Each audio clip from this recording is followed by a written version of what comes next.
Cronus Network. It's time for the Multiverse of Madness. Doctor Strange is a character that a lot of folk are interested in right now. Sam Raimi is returning to his horror roots in what is the perfect MCU film for him to do so. We've got Wanda Maximoff, just the Scarlet Witch, is just going to be wrecking shop. We've got huge tentacle monsters. We've got the possibility of endless cameos in the multiverse that is just becoming a larger, more complex part of the MCU. Let's check out this film.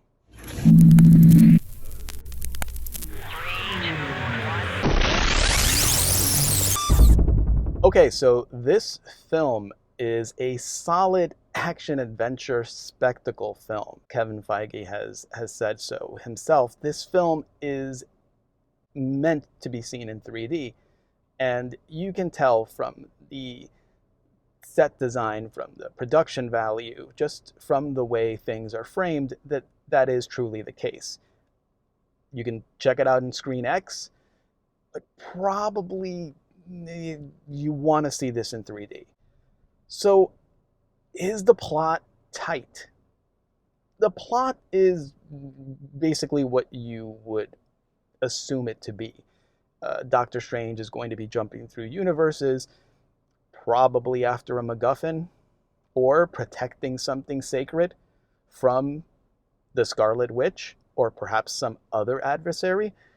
And that is exactly what takes place. The direction here is it's Sam Raimi. His sensibilities are all over this thing. You don't get the full Raimi here because you don't get the full horror Raimi here because there are limitations to what he can do with the rating. So you're going to get a watered down or a light version of Sam Raimi's horror, but with some creative choices and some really great editing. It's actually pretty horrific at times. If you have young children, this might actually be a bit much for them. So the comedic elements, they work. Sam Raimi is no stranger to comedy, so he's able to do the Marvel comedy well. So the two styles there do mesh quite seamlessly. Some of the CGI is a bit computer graphic-y, but honestly, what they're doing in this film, you couldn't even fathom doing without CGI. And it's not bad CGI. It's good. It's really good. It's beautifully designed, but there are times where you're like, yeah, I feel like it's a really advanced PlayStation 5 game that I'm looking at. So that's not enough to break immersion. The film still holds its gravitas well enough that that isn't something that's going to break your experience, but it is a factor that's at play. I do feel that there are parts of this film that are missing.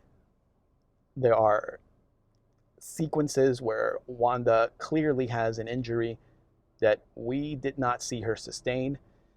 And I'm not talking about some blood on her face that she could have gotten from a battle off screen. Looking at like a limp, just her dragging her foot. And I really don't remember her sustaining any kind of injury that would have warranted that.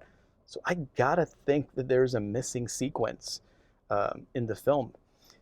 There's also a lot of stuff in the second act that felt like it was a bit disjointed, which maybe is par for the course with a multiverse film because you are jumping between scenarios. But it just felt like there should have been a bit more in this film. About another 15 minutes of narrative would have, I think, smoothed that over. A lot of folk will disagree with that, and the pacing in this film is very well paced. So without knowing what was removed, it's impossible to say whether or not it should have been removed. But this is the film we've got, and as a whole, it's a go. It's a solid film. It's a lot of fun. it's well shot, it's well crafted. Um, it's just from beginning to end, you will have a blast with this film. If you're a Sam Raimi fan, this is going to do you well. If you're just a general MCU fan, this is what you would expect, only a bit darker, quite a bit darker. The cameos that have been speculated about so ferociously online, people debating back and forth who's going to show up, who's not going to show up, with the multiverse at play. The opportunities are endless. You're not going to get that. You're not going to get an endless stream of Strange jumping into different universes where there's a different Tony Stark or a different Captain America, or where the Avengers are evil, or like, you're not going to get all those scenarios. There isn't quite enough time in this movie to do that. You are going to get what everyone is expecting, a sequence with the Illuminati, and there are some cameos there. Some of them are going to be very pleasing to the fans, but ultimately it was a bit lacking. I would have expected a little bit more from that sequence. Xavier's participation also was very limited, and I feel like they could have done so much more with him, particularly with an adversary like the Scarlet Witch, given his experience with the Dark Phoenix.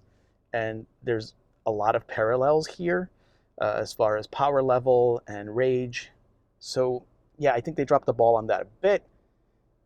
But ultimately, I I want to see this film again. So it clearly did its job. If you're looking for a resolution to that Mordo story thread established in the original Doctor Strange film, you're going to be disappointed. But hey, more Sheotail Ejiofor. Can't go wrong with that. Elizabeth Olsen, she was fantastic on WandaVision, and that continues here. I mean, she's just getting better and better. It's a pleasure to see her perform. We've got an MCU newcomer here, and she's playing America Chavez. You're not going to be disappointed. She isn't the annoying sidekick, but a quirky, welcome addition to the film. And her power set, let's just say that it's intriguing for the MCU's future. This is the most Wong we've gotten since that first Doctor Strange film, and his chemistry with Strange is still spot on. He's just an entertaining performer and a just charming character. Cumberbatch continues to be the man. His portrayal of Doctor Strange, he's been doing it for a while now, and he's just perfected it. Ultimately, this is a fantastic MCU entry, and it encompasses a whole lot of variables as far as genre. But if I had to sum it up, fantasy horror. I think this could be best described as a fantasy horror flick. Granting a numeric score is somewhat of a mixed bag, but judging this film against its contemporaries within genre for what it is, 8.5. This flick is an 8.5. It is a definite recommend. Alright, that about does it for the review. It's been spoiler-free up until now, folks, but please stay tuned to the channel for the spoiler room discussion, where we'll deep dive into the nuances, the particulars, the plot details of Doctor Strange in the Multiverse of Madness. Till then, hit like, subscribe, share this video. It all helps as we endeavor to build a film and geekery community. Thank you.